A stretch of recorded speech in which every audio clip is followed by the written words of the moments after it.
We all ready to start, Kaylin? Yeah, I'm seeing people are filtering in.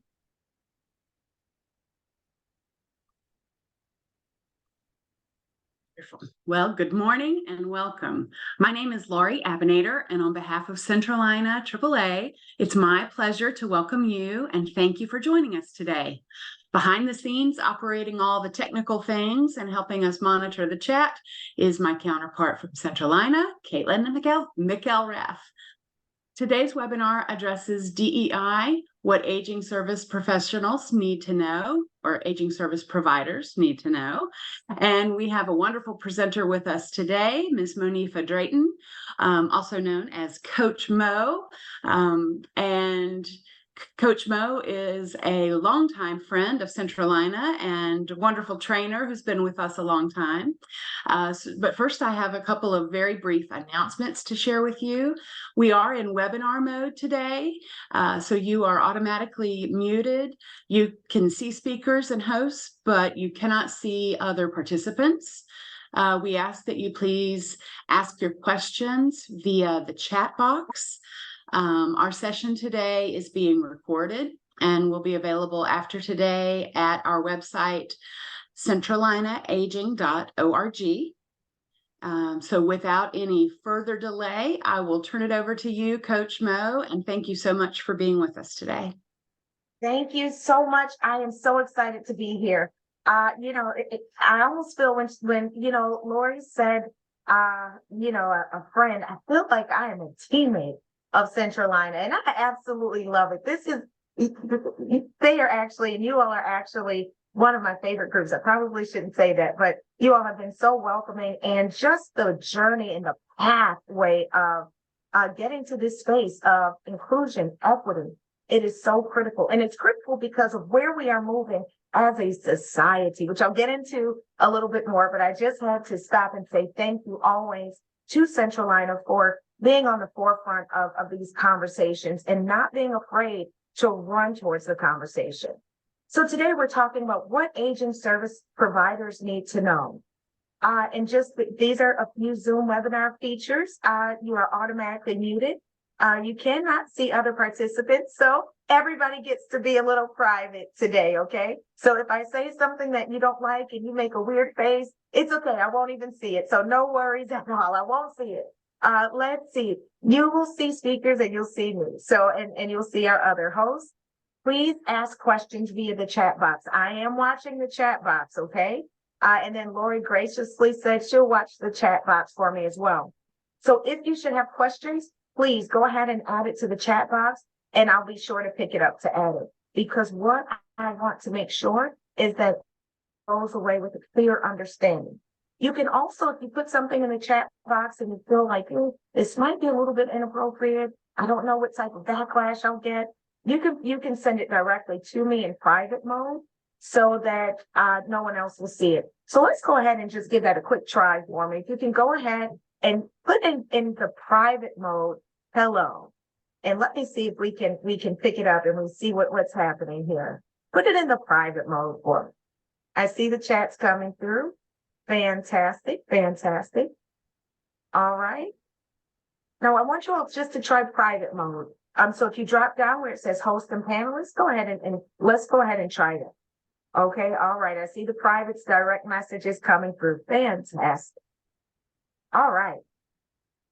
And lastly, the resources will be posted on www.centralinaaging.org. All right, so we will keep moving through. A little bit about me. So I am a former healthcare executive of 22 years. Absolutely love healthcare. Still love healthcare. It will always be my heart. But then there was something that happened a couple of years ago. Go ahead and add to the chat for me what happened in healthcare a few years ago. Let me just make sure that the chat is still working.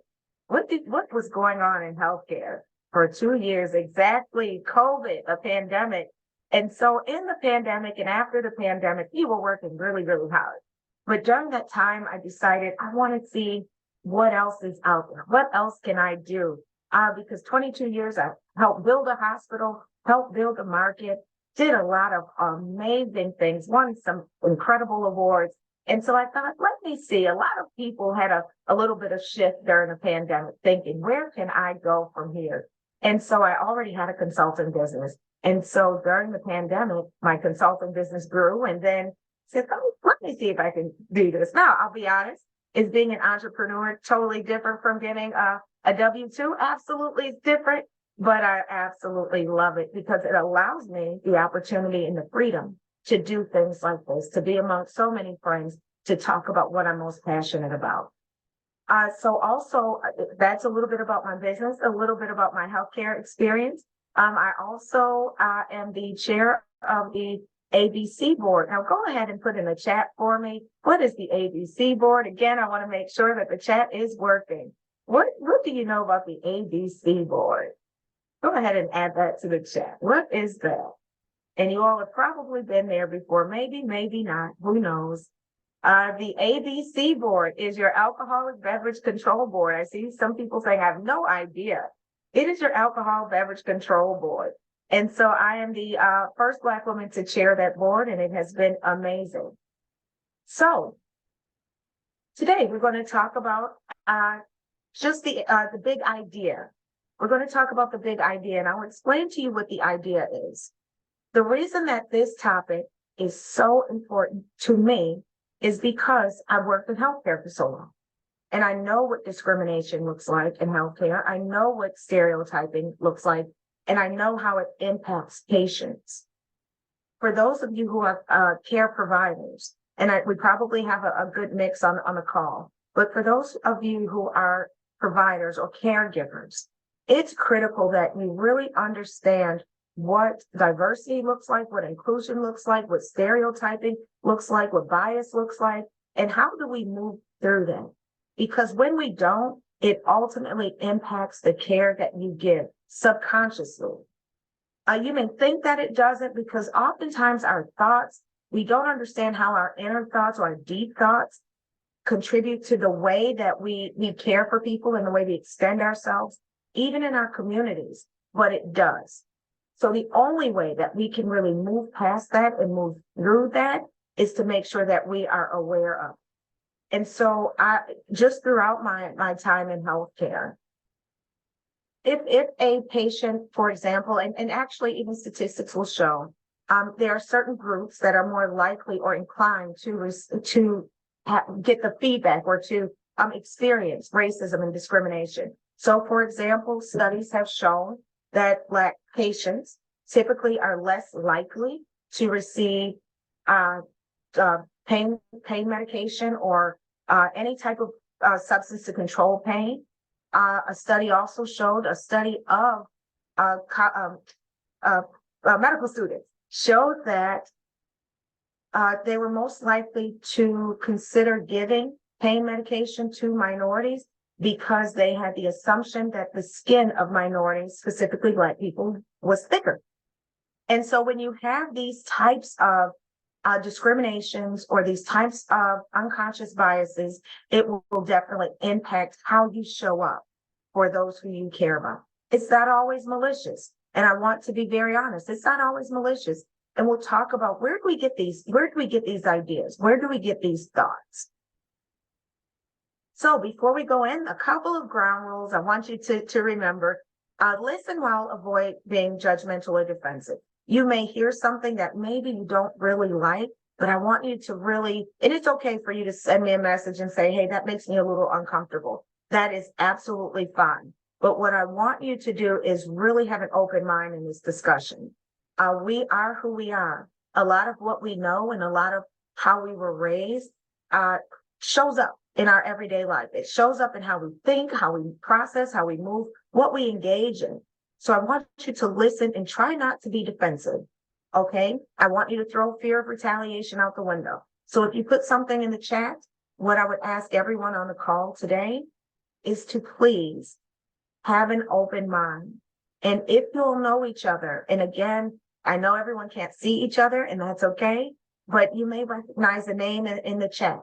What I don't want to happen is someone says something in the chat and you don't like it, so then you lash out at the person. Or when you see them in a community event or in a meeting, you walk by them and you give them the eye. Don't do that. Let's go ahead and make sure that we create a space where everyone can grow. We cannot grow if we are not honest about what we feel. Also, this is really difficult, but I want you to challenge yourself by examining your own assumptions and beliefs. Now, let's be realistic. If we think about, and go ahead and put it in the chat for me. Are there some things that maybe your parents or grandparents may have said that now today you're kind of like, ooh, they were not right. Their thinking might have been wrong. If you've ever had that realization, go ahead and put in the chat for me. Yes, go ahead and put that in the chat because I don't want to feel alone. There were some things that my parents may have said or my grandparents may have said that as I evolved and I grew and I've learned, I'm thinking, they saw the world through their lens at that time, but today, in present day, probably not really the right. And so again, we have to do that hard work today of examining our own assumptions and beliefs. Derek, I see that you added climate change to the chat. You're exactly right. There's so many different things. If I talked to my grandfather about climate change, he probably, that would not have resonated with him. But if I talked to him about discrimination, he probably, or racism, that definitely would have resonated with him. But even then, we probably had different experiences, different times. If I talked to my granddad about sexual orientation, his view may have been outdated to what mine is today. And that is an honest conversation that we all have to have with ourselves. It's hard for me to say, maybe my mom and dad wasn't always right, because they're still my heroes, but maybe some things that they've said and maybe even some of their beliefs today, maybe not so much really what is appropriate for today or what stands true for today. So I want you to challenge yourself. Okay, acknowledge and respect that feelings and experiences expressed are very real to the person who's expressing them. So if I say it is very difficult being a woman working in a corporate space, that is my truth. And so no one can argue with my truth. It's just give me the space to be honest with my experience. And I want you to consider that even as you move through the community, you may hear something and someone may say something and you may feel like that's not true. It's true because it's their experience. And most times, people don't make up negative experiences just for the sake of making them up. It is really their experience in life. And so I challenge you today, instead of saying, no, I don't believe that, say, that is their experience. What can I do to contribute to make sure that this world and their existence is a little bit easier? How can I make the next person's life a little bit easier?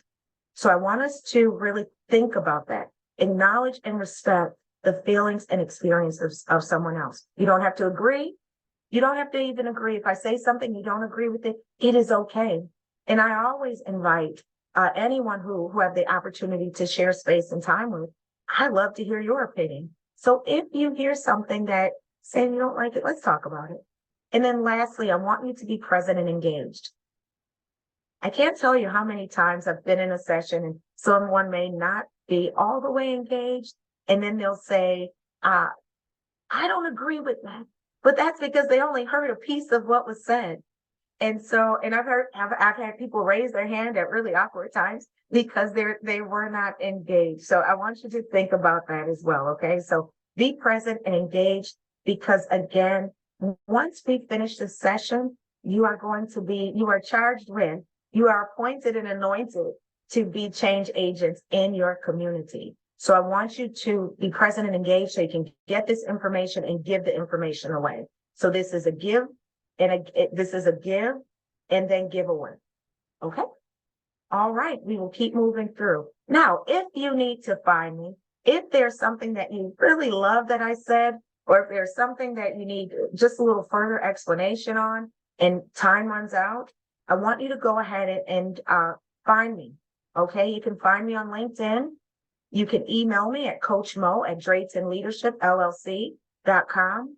You can also go to my website, which is www.draytonleadership, www.draytonleadershipllc.com. Now, if you are on Instagram, I ask you, and I've shared this with my teammates at Centralina, please, if you're on Instagram, follow me. I have some nieces and one, and my mentee, she said, I don't really think that you're doing a lot. You don't have a lot of followers. So I'm trying to get some followers to prove to a 23-year-old that, I work. Okay. So if you can go ahead, if you're on Instagram, please feel free to follow me, or again, please find me if you have any questions. So today we're going to talk about the unconscious mind and how that works. It is critical that we understand, because we can't really talk about diversity, equity, and inclusion and belonging until we understand what gets in the way of us being receptive to that way of thinking. So we're going to understand unconscious bias. We're going to understand how unconscious bias impacts caregivers and providers. We're going to examine how the idea is influenced by our bias. And then we're going to create a strategy. All right, before I move to the next slide, I would like for you all to put in the chat for me, is there anything else? You can send it as a private message, but is there anything else that you would like for me to cover? So I would like you to go ahead and add that to the chat. And I see a great question already. When is it right to challenge something that you know is wrong? I think that's a great question, because do you know it's wrong, or is it wrong to you? So we'll talk about that as well, because now, unless it's something egregious, such as domestic violence, something that really can't be disputed. But if it is a way of thinking, who's to say who's right and who's wrong? It's kind of as if I said, men always mansplain, they always, they always have these, incorrect assumptions about women. That can be my experience. Someone else may disagree, but you can have that conversation, and that healthy conversation about, why do I feel this way and why do you feel that way? So thank you so much for the question. All right, so let's start at the beginning, because I see this all of the time. People use the wrong lingo or language or verbiage to explain something that is happening. So we've got to first get the language right. So one thing that I hear a lot, everyone says that everything is racist, and something along those lines. And I'm thinking, or sometimes I do have to say, well, that's not the appropriate definition for racism. So we've got to understand the different definitions, because once we understand the different definitions, then we can actively work towards improving that space, okay? And work towards helping to guide conversations. So racism, let's start with that. It's a belief that race produces its superiority. It's the belief that personality, behavior, and morals can be traced back to race, and that the belief that one race is better than the other. That's racism. So that's, if we hear that word a lot, and it's interesting, because we've now started to attach the word racism to political parties. And it doesn't make sense, because racism strictly has to do with race. In different political parties, you have all different races. So we have to understand exactly the difference between racism, discrimination, and all of the others. So discrimination is when you act on your racist thoughts, or act on racist thoughts and beliefs. And it's when you think that something is better than solely because of race. So that's discrimination, or gender. So you can, discrimination can also correlate with gender. It can correlate with age. It can correlate with socioeconomic status, with education. Think about when someone says, we can only hire people with college degrees, because people with college degrees, they're better thinkers. But what's happening lately, within the last 5 years, companies have stopped weighing so heavily on education, because they're finding education sometimes does not weigh as heavy as experience or natural knowledge. So discrimination, it can actually cover a whole lot of areas. And I see someone said religion as well. Absolutely. We're seeing a lot of that, especially this month with the war that is occurring. We're seeing a lot of discrimination and discriminatory conversations. Prejudice, an adverse opinion or leaning formed without just grounds before before sufficient knowledge is achieved, not based on experience. You just happen to think that younger people are smarter or easy or better at technology because they're younger. That's not always true. It's always about exposure. So that's a prejudice. Bias, prejudice in favor for or against one thing, person, or group compared with another. You lean more towards one group, and we'll talk a lot about bias today and unconscious bias, but you lean more towards that because you feel like that is better, just better, more associated with you. And then stereotype, a widely held but fixed and oversimplified image or idea of a particular type of person or thing. And lastly, we're going to talk about colorism as well, because colorism definitely gets into and can get in the way of being a strong caregiver. So someone put in the chat for me, what are some examples of colorism? It's discrimination based on color, but where do we see that? Where can we see that sometimes? Where can we see that? Hiring and housing. I'll give you an example of colorism. Recently, well, not recently, some time ago, when Vice President Harris was running, a conversation about Indians came up. And I learned that even in that, there is colorism amongst the Indian population. It's also amongst the Asian population as well, where darker complected Asians will have a different experience, and they're viewed differently than those who may be lighter complected. So colorism is a strong discriminatory space that we see often. And again, it can impact how a person gives care, a provider gives care. So these are all different definitions that we must be aware of as we go through this conversation today. I have a question. I love all of the questions and comments. You all are really lighting up this chat, and I absolutely love it. Is colorism more specific within one's own race? That's an excellent question. No, it is not. And the reason it is not is because colorism can impact anyone. So, for example, when we look at commercials, how often do we see those who are in a commercial? How often do we see dark complected people, or in print ads? We often will see lighter complected people because there is this unconscious bias, this deep-rooted thought that the lighter complexion, the more beautiful, the more attractive it is. And so it gets in the way again of even the type of care a patient or a person can receive. That is an excellent question.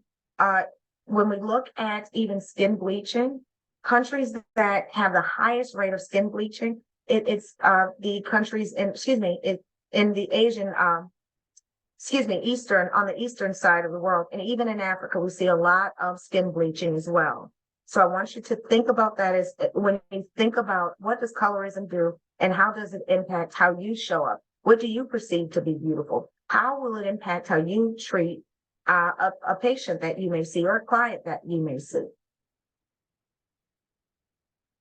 And thank you, Megan. I see that you also added a great comment. The difference in treatment of a light-skinned Latino versus a Latino with darker skin. Thank you. Again, we see this across the spectrum. And whether it is Latino, whether it is someone African descent, whether it is Asian, colorism is something that impacts many, many different groups. And yes, and I do see that chat as well. It does occur within your own race, but it is not exclusive to occurring in your own race. So yes, within the specific race, colorism does exist, but it can also exist externally as well. So thank you for that. I may have misread the question. So today, what I want to specifically talk about is ageism, which is defined as discrimination against older people because of negative and inaccurate stereotypes. And it's so ingrained in our culture that we don't even notice it. Recently, when I had the opportunity to speak at Central Ina, there was something, and it will forever resonate with me, and I did not think about it. I do this work all of the time. I have certifications to do this work. I do it all the time. There was a hidden discriminatory stereotyping within the space of ageism that I never thought about. And they said birthday cards. Birthday cards, whenever the birthday card is for someone who is older, it's always filled with jokes and, oh, we're getting over the hill. Oh, this is terrible. This is so, and very seldom do we look at aging as a beautiful thing, all right? It always has to be the end of a joke. And so when we think about ageism and that level of discrimination, this is what happens in our society. And again, it gets in the way of really how we show up for one another and the care that we provide. So why is this topic important? Go ahead and add to the chat for me. Why is this topic important that we talk about ageism? And while you all are adding that to the chat, can ageism be towards those not in the aging population? Okay, I want to make sure I understand the question. Can ageism be towards those not in the aging population? So absolutely. So even when we think about, and let me go back to the definition for you. So ageism is specific towards the older population because that's where we see discrimination. However, we can also see discrimination amongst generations. And so we have, so when we think about the Gen Z population, the Gen X, the Gen Y, the millennials, oftentimes there are stereotypes that even come with that group. So when someone says a millennial or a Gen Z is coming in the room, what do we think about sometimes? Oh gosh, they're going to just want to do chat or they're going to just want to do Zoom. They'll want to just come in on the first day and be president of the organization. They don't understand, that there is a rites of passage. So discrimination for age can happen anywhere. But for the sake of this conversation, we're really leaning into ageism and older people. Great topic. So again, this topic is important, and I love what Tiffany said, so that others are aware of what it is and that it does occur. It definitely impacts negatively to those residents. I love this comment in our nursing homes, and it is so harmful and wrong. Absolutely. I see where ageism can even be found in the workplace. Absolutely. And often when I'm called, it is because of any type of discriminatory issue, but oftentimes it is ageism, because what happens when someone who's over, let's say 55, 60 years old, they come into the workplace and people automatically assume, oh, they don't want a promotion, so we're not going to give them extra opportunity. Oh, don't ask them to lead the new technology migration. Let's not. Oh, well, that they're, we're trying to do this chat group, but older people don't really do chat like that. They don't really do text. These are very harmful stereotypes that get in the way of allowing our aging population to grow, to receive care, to receive equitable opportunity. Who's to say that someone who is 65 doesn't want to continue growing? Who's to say that? And I've heard that many, many, many times in my career where people are being selected to participate in leadership development programs, and they don't pick out our older, more seasoned teammates. They only pick the 20 and 30-year-olds. Why? Who's to say? A lot of people aren't even retiring anymore at 65, and I'll talk about why, but they're not even moving into retirement. People are working longer now. So why do we withhold opportunities from those who are aging? There is a different set of experience that may come, or a different set of wisdom that may come along, but it does not mean that we exclude our aging population from opportunity, or we treat them any differently, because everyone deserves a seat at the table. Everyone deserves a seat at the table. Who are we to determine who should be there and who should not? Who are we to determine who should get adequate care and who should not? One thing that was discovered during the pandemic is that those who were, now if you recall, during the beginning of the pandemic, we were very short. Everyone across the United States, across the globe, all hospitals were short of resources, whether it was not respirators. I've been out of healthcare too long. But whatever type of equipment, medication, everything, the resources were running very, very low. What they found is that even within that space, people were deciding who would get the treatment. Why spend all of these good resources? Why spend the medication, and why put them on a ventilator? Why do these things for somebody who's 75 years old when we have this 22? Why, who, who gives the right to say whose life is more valuable? And this was a personal experience I had as well. My dad actually had COVID, and so did my granddad. And so I knew what was happening in healthcare, and I knew that this discrimination was happening. And so my dad went into, he of course went to the emergency room, and my mom called, and he was really sick because he waited too long. My dad is a pastor, and he wanted to rely on faith versus the medical community. And so he waited too long. And so when he got there, 11 hours later, my mom called, and she said, and I could tell she was in distress. And my parents had been married for 51 years. And I could tell she was in distress. And she said, Mo, she said, I don't think your dad is going to make it. We've been in the waiting room for 11 hours and no one has seen him, and he's getting sicker, and no one has. And I said, well, have you seen others go? What's happening? Are they not taking him, or what's happening? She said, no, there's people who are coming in and they're taking them. And I said, well, and I explained, how that happens sometimes. But I said, hold on, let me call the hospital and see what's going on.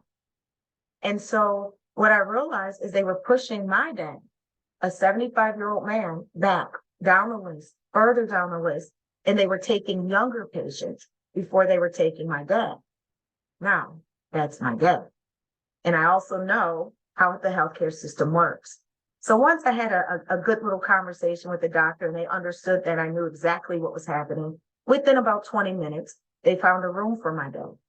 And they gave him the breathing treatment he needed. They gave him the medication that he needed.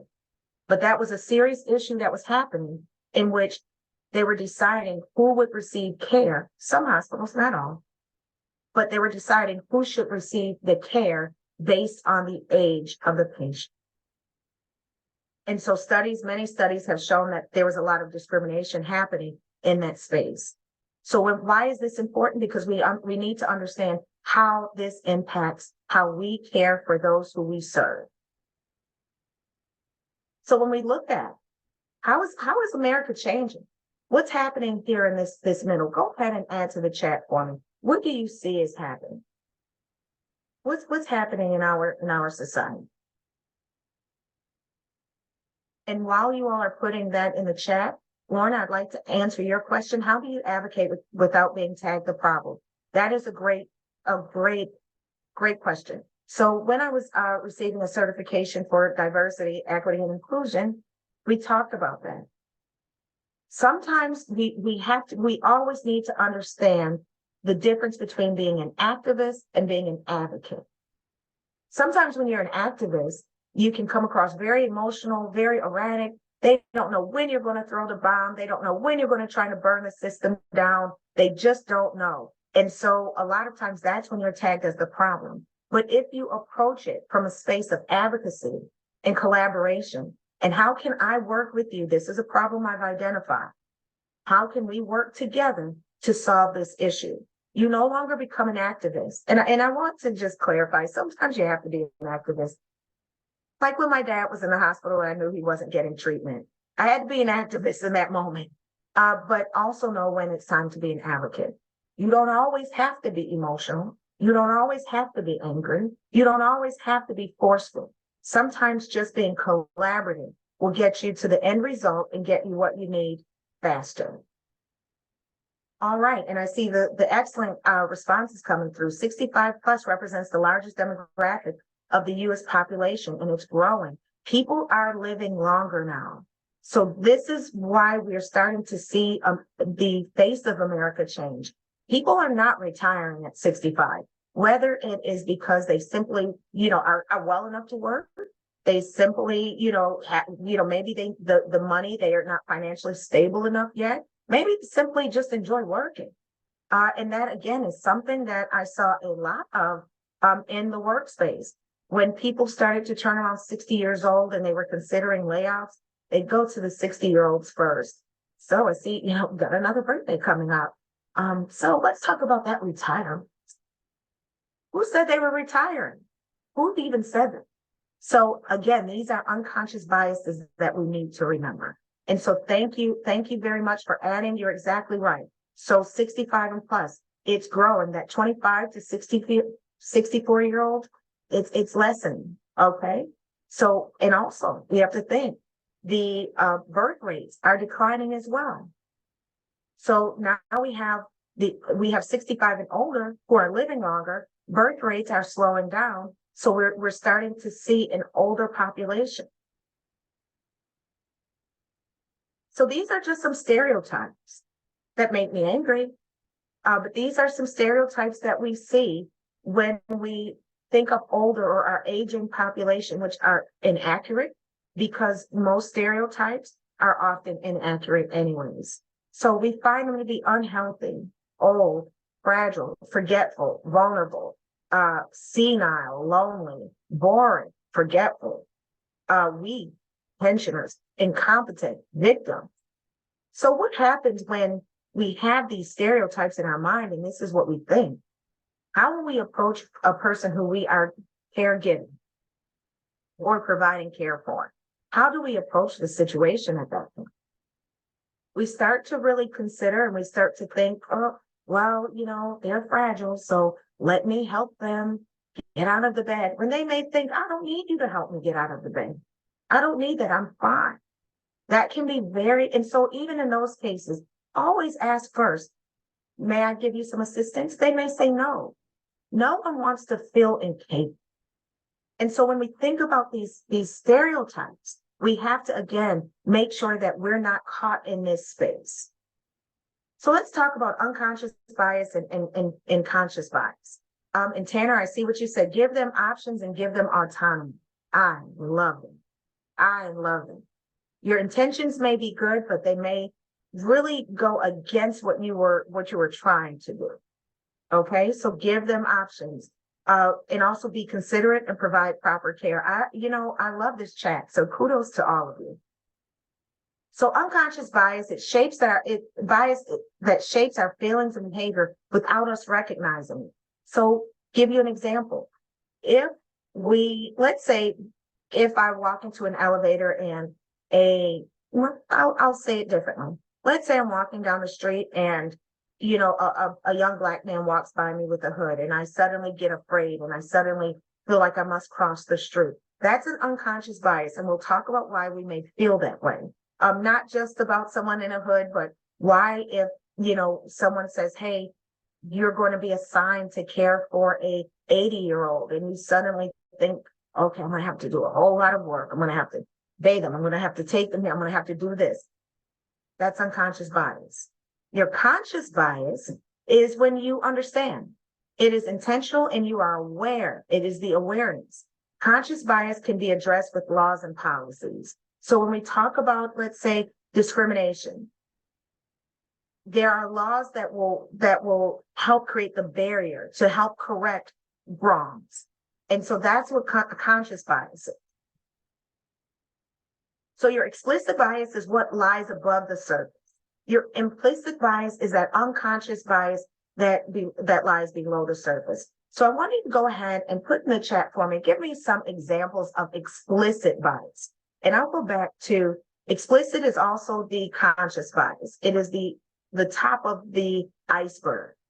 Go ahead and put in the chat for me some type of explicit biases. What do we think explicit biases are?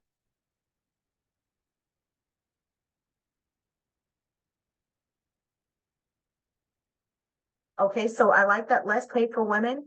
Okay, that could be a little implicit and explicit, because explicit, it can be both, because someone may say we're going to pay the women less because they are not really good workers.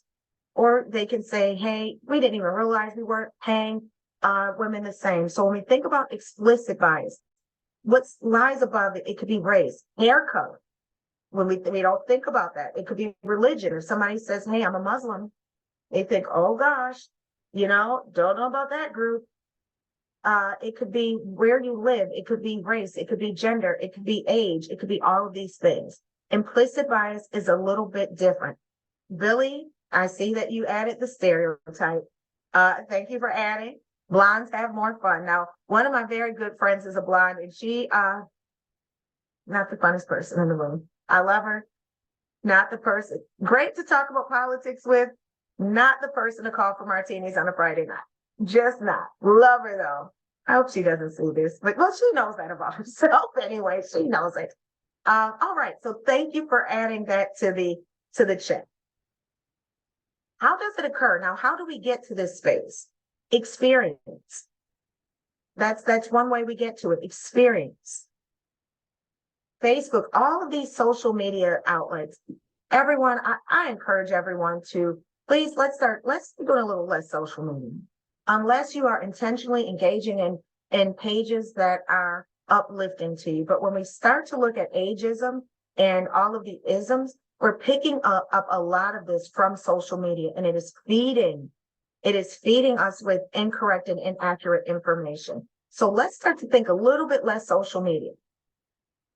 The future experiences, what you may think the present may bring, also your work experience. So if someone has been discriminated against, let's say, for example, if they were at 62 years old and they were selected to be furloughed or selected to kind of be moved into the retirement, that could be work experience. That could be that, hey, that discrimination happened.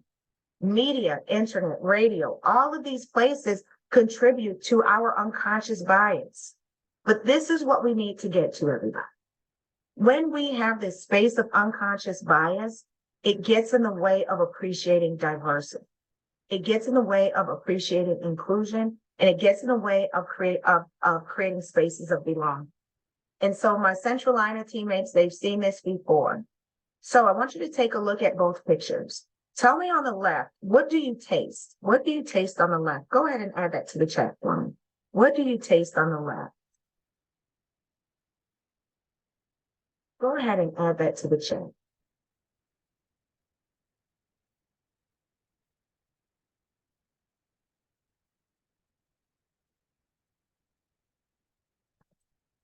Give you a few more minutes.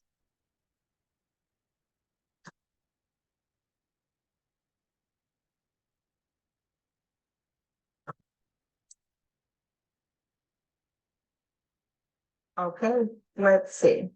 Veggies. You taste veggies, but do you taste these separate veggies, or does everything pretty much taste the same? Right, Mary, you taste tomato paste, right?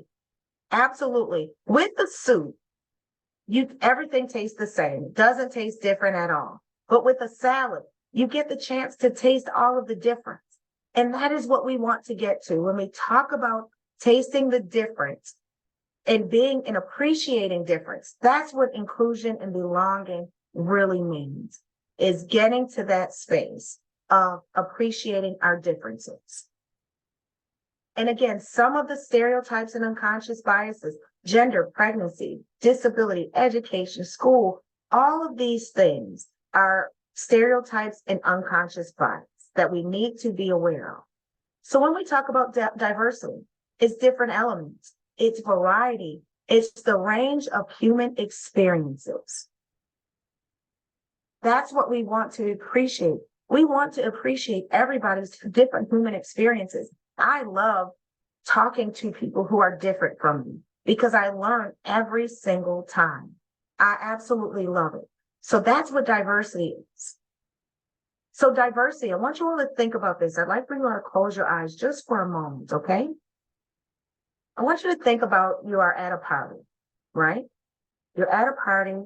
You've invited everybody on this call. You've invited everyone who you know. So close your eyes for me, and I want you to visualize.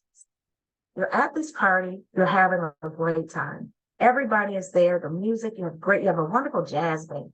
And the jazz band is playing, and there's music, and there's chatter. You hear glasses clinking.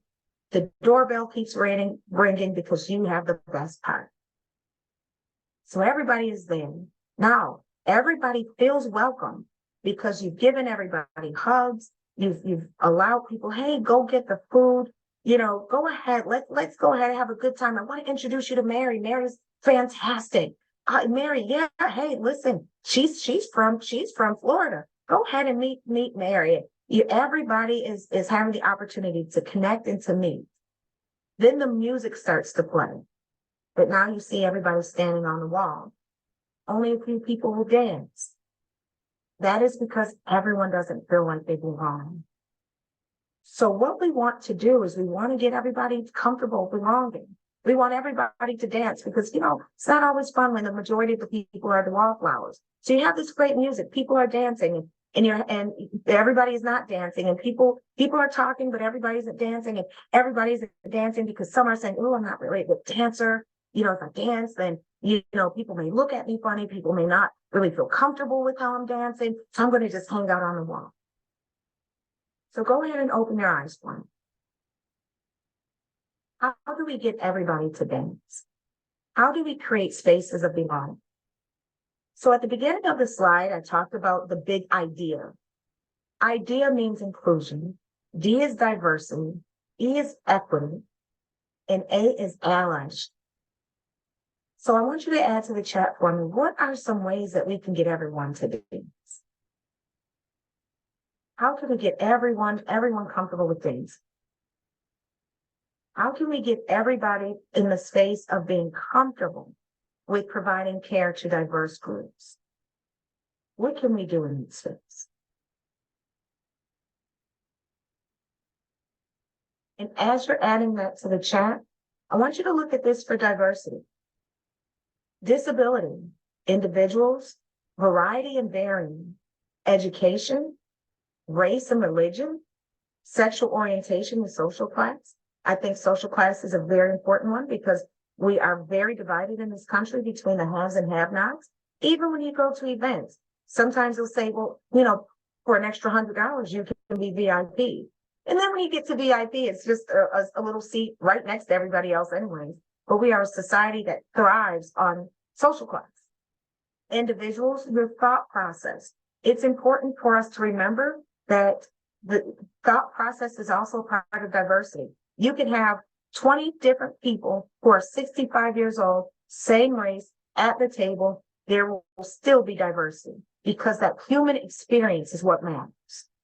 And then why youth and years? Years is also generational differences. So we'll go back to the question that I asked. How can we bring people into understanding? How do we get everybody to dance? How do we get everyone to be better caregivers, open to diversity and equity, becoming aware of our own biases, allow people the opportunity to express themselves, educate, value and appreciate differences? You all are spot on. So these are all of the different types of areas of difference, variance. So I want you to remember this. We're focusing in on age right now, but I want you to think about this real. These are all of the different types of areas, all of the different areas where unconscious bias happens. So when we talk about how do we move to being a stronger or a better caregiver, it starts with us moving from this place of being unaware to being an advocate, being totally unaware of our own unconscious biases, okay? This is actually from one of my favorite books called Inclusive Leadership, phenomenal book. And you don't have to be a leader to be an inclusive leader. Leadership is just a title. When you are sitting around a table deciding on care plans for someone or how a patient should be cared for, it is important that you understand that you can be at the table and move people from being in a space of unaware to being an advocate, okay? So unaware is just that limited knowledge. You're raised without a lot of exposures to others. You may not have ever felt what exclusion feels like. So you can't really understand what it feels like. So I've never been 65 years old. So I've never been 70. I've never been 80. I've never been 85. So I may not have a lot of experience on what that is like or how people would treat me if I was 85. Totally unaware of how I may feel being at that age. I have limited knowledge. But then what I can do is make myself aware. I can start to read up. I can put myself in spaces with those who are 65 and older, 75 and older, 80 and older. I can put myself in those spaces intentionally so I can learn more about that particular demographic, because that way I can become more personal with it. It becomes more personal. I can make better decisions when being a caregiver because I'm actively working to learn more. Now, how do I get active in learning? Again, putting myself in those spaces, making sure that I have someone who I can bounce ideas off of. I don't necessarily need to sit in the space of everyone who's the same age as me to understand the best approach to take, but I'm now putting myself in spaces with those who are in a part of the aging population. I have to shed unproductive behaviors, mindsets, stereotypes. If I'm assigned to care for somebody who's 85 and older, I cannot go into the space thinking, oh, well, they're going to be so fragile. Oh, they're going to, be senile. Oh, they're not going to understand. Oh, that's very untrue. I'm a part of an organization where we have a lot of 65 and up. And I always tell them like, hey, I don't really get, you are breaking every stereotype I ever had. I mean, one, God bless her. I love her. I'm like, how many times a week do you work out? She's 78 years old and she can wear a black dress like nobody else. That is what I had to do to understand, get into the space. Once I have moved from being unaware to aware to active, I can now be an advocate. So when policies are being created about how to care for the aging population, I can now be an advocate and say, oh, no, that's not the direction we need to take because that's not always true. I have to be committed in word and in action. I can't just say it, but I have to be a part of creating the change. Does that make sense? We all should always be in a space of moving from unaware to being an advocate. Give me a thumbs up, give me a yes if this makes sense. Moving from unaware to advocate. Love it. Okay, we're on the same page. When we think of diversity, again, go back to that party. Diversity, we got everybody at the table. Inclusion is when everybody is working together. Everybody's dancing together. But the belonging is where we need to get to. That is when everybody is comfortable dancing. They don't care if they can't find the beat, if they don't have the rhythm, they don't care. They still feel like they belong. And that is where we have to get to when we provide care. We have to get to the space where our patients feel like they belong, that they're not being judged, that there's not stereotypes impacting the type of care they receive, but that they simply belong and will get the best care. So this is the difference. Diversity, who's at the table? Inclusion is how to make it work. Diversity is what you have. Inclusion is what you do. Diversity is race, gender, age, and ability, and they are actively encouraged to participate. So the 6 deadly diversity issues, it's language and communications. Think about if you have a patient or you're providing care to someone who speaks very little English. What do people typically do when someone speaks a different language? How do they try to get over that barrier? They start to yell and talk more loudly, as if that is a means of translation, and it's not. So these are diversity issues. The generation gaps, physical and mental disabilities. You may have a patient who you have to care for, a client who you have to care for, who may have a physical and who may have physical or mental disabilities or differently able. It is very important that when someone has a different physical ability, that you don't just jump in and try to do. We have to look at physical disabilities differently in our society. When we see someone on a walker, we immediately assume that they want us to hold their hand and help them. You take away people's autonomy when you do that. So I want you to think about that. Gender equality, ethnic and cultural differences, and accommodations of beliefs. These are all diversity, 6 deadly diversity issues where we can get in trouble every single time if we are not aware of how our unconscious bias impacts the diversity. So what can you do to support this inclusion? And what can you also do? And I want you to keep these in mind when you are caring for patients. Please speak up. When you see that someone is creating a policy that is inappropriate, that does not work for our aging population, please speak up. And this is about inclusion. Speak up. Be aware of your own personal biases. If you know that you have not had a lot of time around people of a different ethnic group, especially if you are assigned or you'll be working with someone of a different race, a different group, different ethnic group, before you go into their home, please make sure that you are intentional about learning more about that culture. Please. Years ago, when I traveled, I taught in Africa for a couple of weeks, and what I learned, so we were invited to go to the home of one of the teachers. And when we were and let me be very clear, all of Africa is not a hut. That is, mud houses. That's not true. We happen to be in a more rural area. And I want to be very clear. We happen to be in a very rural area. We were invited to their home to eat. And as an appetizer, so when we were walking into the home, I saw all of these minnows. Minnows are the little fish that we see in ponds here. And they had all of the minnows lined up, and they were in the sun, and, they were throwing coarse salt on them. And I was thinking, I wonder if how is that going to be prepared? Well, that was how it was prepared.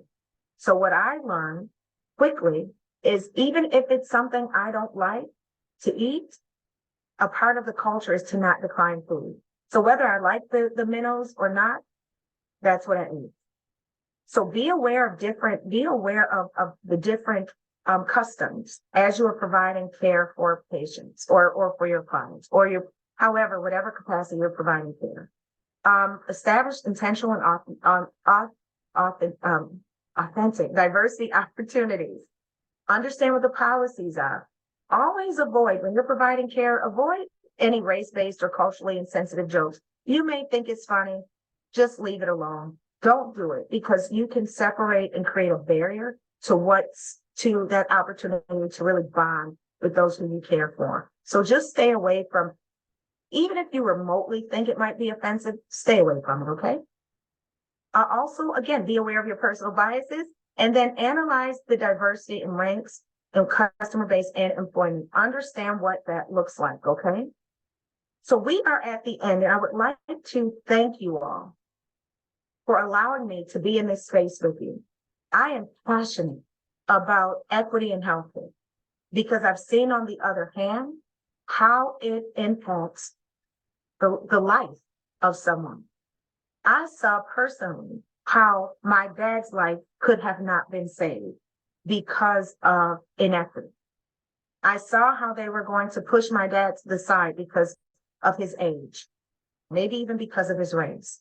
I know what it does when we don't take into consideration how important it is to provide equity of care.